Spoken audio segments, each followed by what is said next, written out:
chili. Nice. What's going on, guys? Let's see. What up? What up, Ben? Oh, hi, Phil. When will the doc be finished? Still working on things, man. We're trying.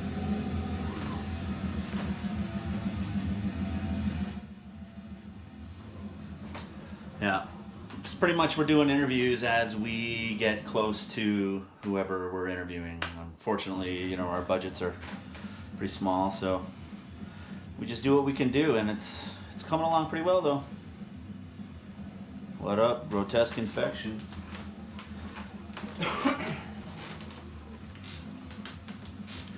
All right, so yeah, in the background there, or whatever, we have. If you guys are fans. Cadaveric Incubator. What's up, Kelly? I got the YouTube going on here too, so we have a camera going there and a camera going there, so we could record it and you can all watch it later. I'm skinnier on that one than I'm on that one. But yeah, Cadaveric Incubator. This came out on Head Split.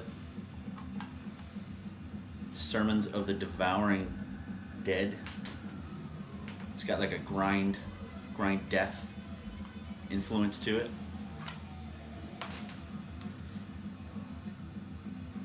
It's just groovy. You guys like Frightmare, that kind of thing, Splatterhouse.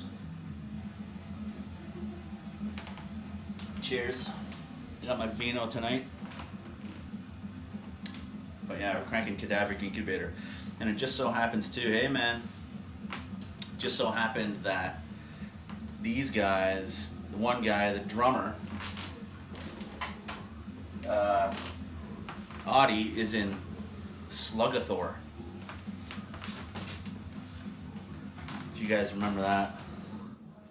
They're one of those Finnish mid-wave old school death metal band from like mid 2000s and such. Chilean wine. I wonder what I got.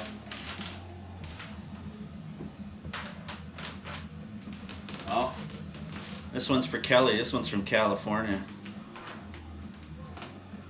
There we go. I'm recording. That's what's going on. Why, you need to come in? What do you need? Doorknob?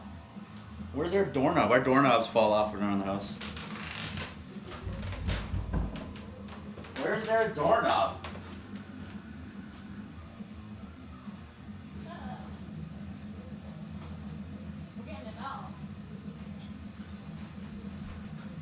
There's one right here.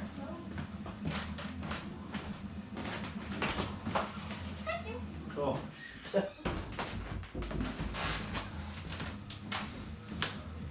Yeah, because I'm pretty much just shooting in like my dining room. This is my dining room here. This is what goes down here in the dining room. So anyways, it's not Chilean, it's California wine. So I'm drinking some wine tonight.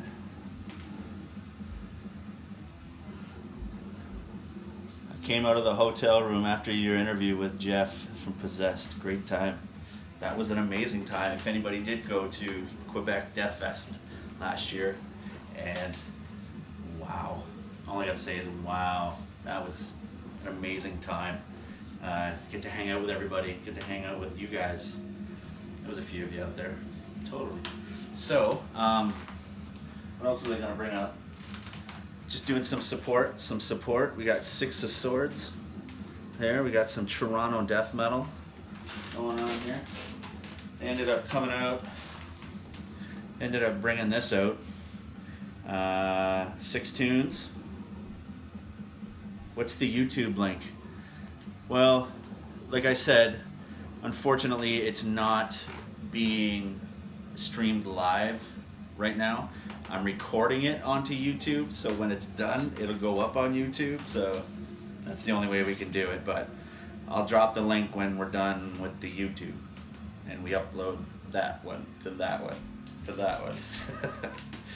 So, Six of Swords here.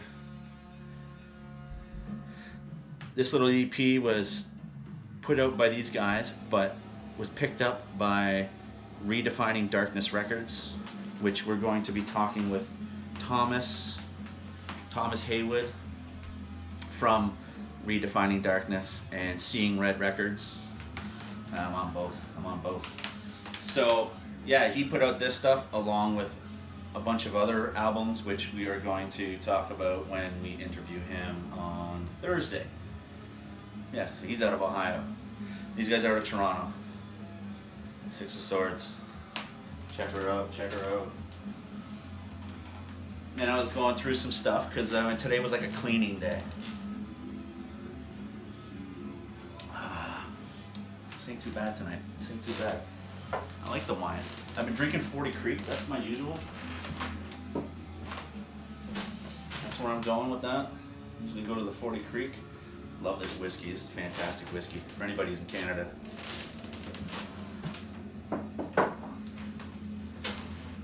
But I drank that bottle pretty quick, so I don't have any more 40 Creek left. So I have some wine, and it's a good change actually.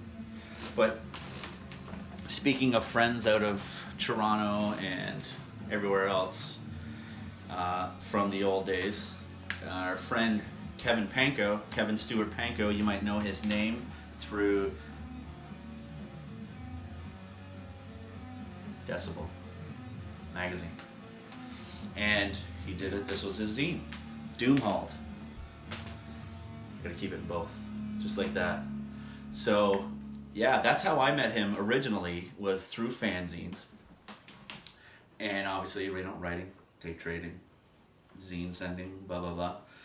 So, just like a lot of pen pals and everything like that, I've never met him, right? Other than trying to go see shows, but even then you don't know what anybody else looks like, so you don't even know who to approach, right? So I guess what do you just approach everybody? Anyways, so we were at, I believe it was the Slayer Diabolus tour, and they were going to HMV in Toronto. Little signing, a little handshake, hey, how you doing, blah, blah, blah. So ended up going up with my buddy Schmitz, and we met Metal Dan up there, and so as we were in line, we're just waiting, everybody's, burned dudes, and, waiting to shake hands with Slayer. It was pretty cool. So this guy comes walking by, and he starts handing out little magazines, and he's just like, hey man, here's some metal for you and stuff. And I look at it, I go, oh my gosh, Doomhauled, Kev, is that you? And then it was like, oh, okay, you're the guy. You're that guy. So that's totally cool. But yeah, Doomhauled was a cool zine he did back in the day or whatever. I'm not sure. This one's not exactly in the best shape. But he had it all. We had it all.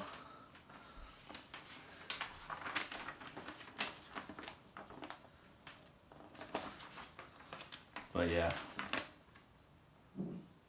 he's a big Candiria fan. Kev likes some weird stuff. Kev likes weird stuff. So anyways, you like to push the boundaries is what we'd like to say. What else? Anybody else? Anybody else get SOD magazine? Are you guys into grabbing these? I was always a big fan. I remember, I think I got into issue 4 or 5, 3, 4, 5, 6, 7. And the one issue that really kind of changed things for me a little bit was they had an issue with Chaz Balloon. If you're unfamiliar with Chaz Balloon, he is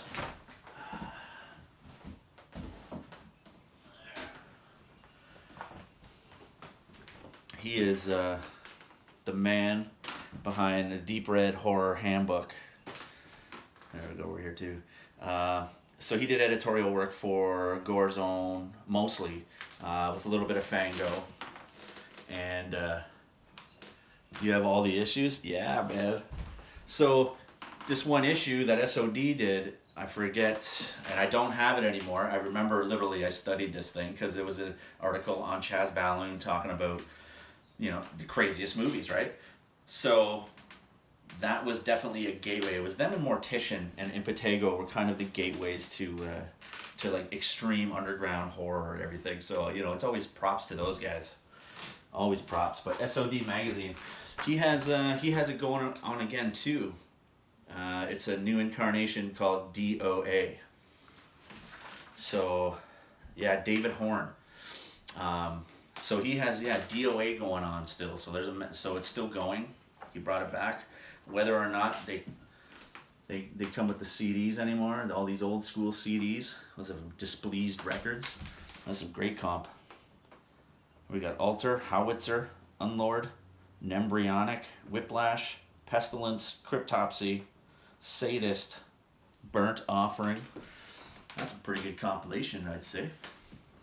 SOD magazine, yeah, man. There's if you're actually looking for back issues, our buddy Craig at CDN Records has these for sale. Because I ended up buying, I think, 12 issues off them.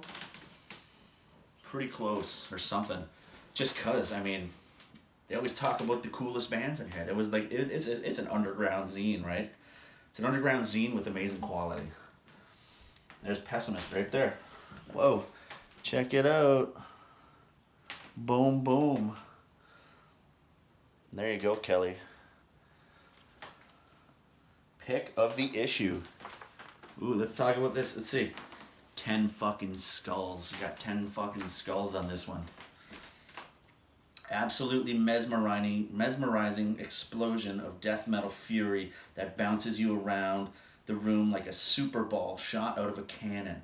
Follow up to 1997's Cult of the Initiated CD, Pessimist has taken the death metal genre to new heights of extremity with Blood for the Gods. Furious guitar licks veer widely out of control as light-speed drums blast and grinding. Tortured bass lines set a chaotic tone to this brutal, beyond-belief affair. Special mention should be made to the unearthly vocal roars and grunts of Rob Klein and Kelly McLaughlin as they battle like a pair of enraged beasts locked in mortal combat. Packed to overflowing with wicked breaks, catchy harsh riffs, and pulse-quickening speed assaults. This is every death metal fan's ultimate dream come true. Absolutely essential. Whoa. You got a 10 out of fucking 10 skulls. That's fantastic.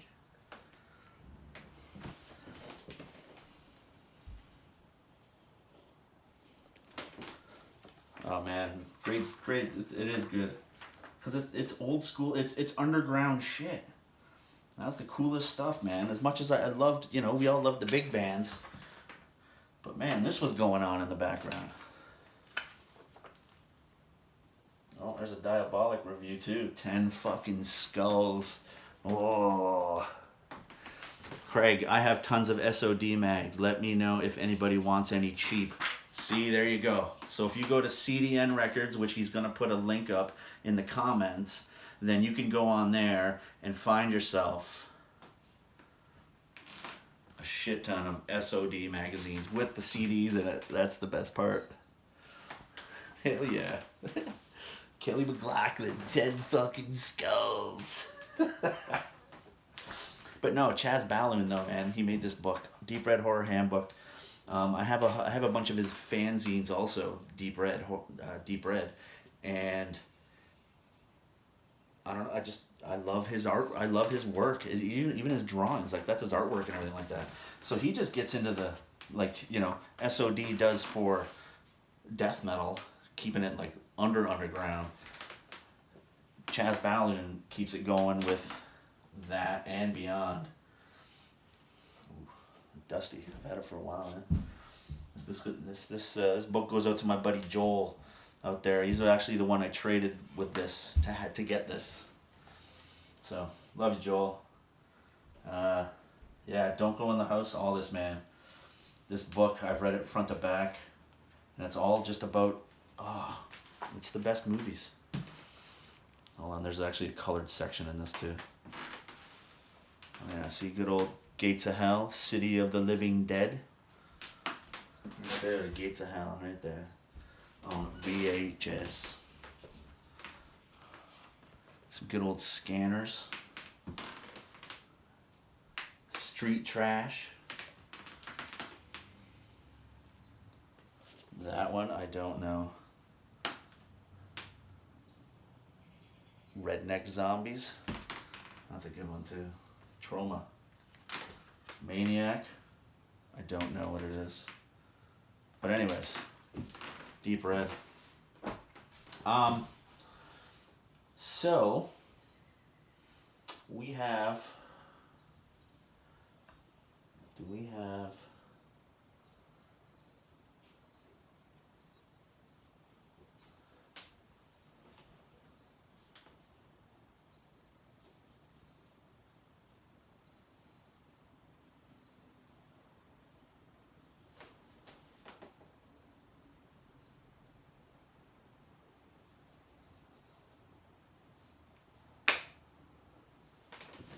there he is. Oh, that's back here. Let's get some volume up. See if I'm doing this right here. No.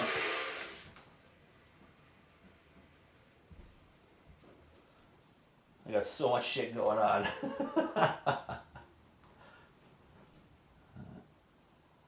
Alright.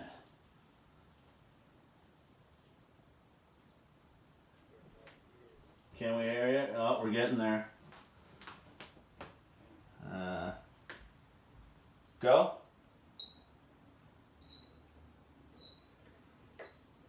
What do you got? Got anything? Yeah, I got you, man. There you are. There we are. All right, is this working? Yes, it is. How are you, my man? Doing good, man. How you doing? Hey, just hanging out and trying to make the best of our amazing situation. Right. Where are you at exactly? What's that? Where are you at? What? I'm in Where's you located? Niagara Falls, St. Catharines area of Canada. Gotcha. Totally, nice Aussie shirt. Right on. Actually, I was just cranking Diary of a Madman. That's my favorite album, like ever. Sure, mine too, pretty much. Oh, so good. What's going on? What's going on down at your end? Right now, I'm just working on the Monstrosity, the new one. Been putting together some drum tracks. And like last summer, I wrote like 4 songs. And I've been kind of going over them, polishing them up a little more. And then I had like 2 that I wrote this last, I don't know, about 6 months ago that I'll be doing next. That's kind of next on my list. And then we had a tour with Terrorizer for April. That got knocked back, obviously. Yeah, unfortunately. Who knows what's going to happen with all that. But pretty much until then, I'm just going to keep writing and doing my thing. You know, it's pretty much business as usual for me, actually, because I just sit at home and work on music, you know. Yeah, well, you pretty much play the drums, the guitars, the bass, the vocals, so. Right, you know, I've been doing a lot of, I have my rock project, The Boys, and I've been doing like, I've probably recorded like 10 covers in the last month, so just doing a bunch of old school rock covers. Sweet. Yeah, pretty much what I've been doing. Right on. You know, honing my skills, you know, practicing, working on stuff. Well, we have the time, right? Exactly, yeah, especially, you know. I was downstairs today, like it was like one of those days. I got up, I kind of, got some shit going, did my social media, and then I stayed down in the basement and just like demolished my basement. Let's redo it, let's fix it, clean it. Might as well. Let's organize the life right now, right? Yeah, I just got a new leaf blower. That's my new toy. I've been blowing leaves in the backyard. That's the best. Is it, so? Do you have a pretty good sized backyard? Obviously. Yeah, actually, yeah. It's pretty much the very end of Tampa Bay. There's, where Tampa Bay kind of ends and right by the airport or whatever. There's a bunch of canals back there, and I'm kind of the last of the last. Got a little backyard with my dog to run around in, and it's right up against a little canal there. And I don't don't have a boat or anything, but it looks pretty cool, you know. Right on, right on. Very cool. But, So, what are you doing with the guitar in the hand? Did you want to play some licks or something? I don't have any amplification. Or Oh, okay. I was just jamming, waiting on you to call. I was just ripping out. Ah, cool, cool. Okay, well, let's get into a little bit of Lee. Like, where did you come from the old days? We know, you know, Monstrosity and so on. What's going on? What happened before then? Let's see, where to start? I grew up in Miami. Let's see if my phone's slipping again. I grew up in Miami in the 70s, and about 77, I got into Kiss. Started playing spoons on magazines. That was like my drums. And I don't know, somewhere along the line I got an acoustic guitar, but I'm left-handed. So my dad, like, he wouldn't let me play left-handed. I was trying to play it left-handed, and he wouldn't let me do it. So I got a little discouraged with that. And I didn't give up necessarily, but it just kind of, you know, I don't know, it kind of discouraged me a little bit. But I'm so glad he did that, because now I play right-handed, and it's just much easier that way. You know, it kind of forced me to do it in the long run. And how that happened was just playing, you know, maybe like a year after I started playing the guitar, or even fooling with it. A friend of his, you know, he was a pilot for National Airlines in the 70s, and a buddy of his owned these apartment complex, and he had the drummer. He was the jazz drummer for University of Miami, and he taught drum lessons out of his apartment on the side, and I was one of his students. I went there on Wednesdays and would go get lessons, and so I was probably like 9 years old when I was doing that, 9 and 10, and then I had a buddy, kind of a neighborhood crew. We had a band called Ozone, Nice. and we had a couple originals, and we played, like, you know, we were playing Kiss, maybe some Kiss songs, and we played Remember the Cars, played You're All I Got Tonight. That was one of our songs, and we were playing. Nice. That's a good tune, though. I actually have a video from like 5th grade of us like in the classroom, like with a big Ozone logo behind us. Whoa, neat. Yeah, it's pretty cool. And then I moved to the West Coast, which it was kind of in between. It was basically, it goes Tampa, St. Pete, Bradenton, Sarasota, Venice, Inglewood, and my parents got a place on the airport in Inglewood, and we moved there, and I kind of hated it really, because it was just so far out in the middle of nowhere, didn't have any friends, and I don't know, went to school, and just kind of more or less dealt with it, because I didn't have a choice, and that's kind of how I started doing my own demos and stuff, because there weren't a lot of people around into music. But I would go back to Miami back and forth, because I had my childhood buddies there, you know, and they were still talking to them and doing, you know, just growing up or whatever. And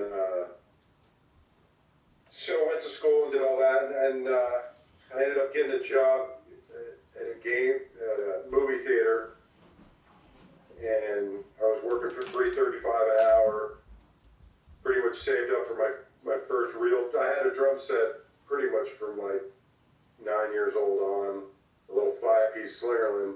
But then, like, you know, when I was like as soon as I turned 16, I got that job making $3.35 an hour, and saved up for my first drum set, my first real drum set, I guess you would say. It was a Thomas Wingstar, which was a horrible drum set, really. Right. But it did the job for, like, you know, trying to, you know, get better and doing double bass. For me, most important was double bass. That was like, you know, graduating to that. And then when I turned 18, I had a red and white van, loaded up my drums, and, you know, still talking to my buddies in Miami. they were friends with the band Cynic. And back then, Cynic was a thrash band. They weren't jazzy and like, you know, all that. They were a thrash band. Totally. And they were friends with a singer guy, and basically the deal was that I was going to drive down there and hook up with this singer, and we had a guitar player from a band named KGB that was like, he was looking to do something new, so we were going to kind of form a band, and I ended up moving back to Miami as soon as I turned 18, and one of the first things we did when I went down there was Cynic played with a band called Paradox, which was Ralph from Metal Blade, if you guys know Ralph Paz from Okay. Metal Blade.